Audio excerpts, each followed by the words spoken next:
here's a quick benchtop install of our new stroker system for the PDP. This is going to be for both the 5-inch and the 4.5. They work in exactly the same way. So disassemble, remove your slide, remove the barrel, and the first step is going to be to remove the striker.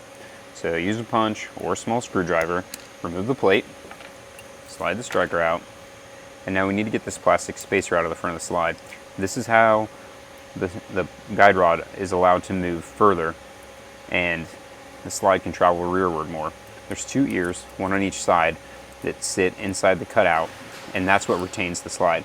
So use your screwdriver very softly, because this is plastic, and pull those ears rearward. And you can pop this spacer. Slide it out the back. Replace your striker. Insert your barrel. Insert the guide rod. Center it up.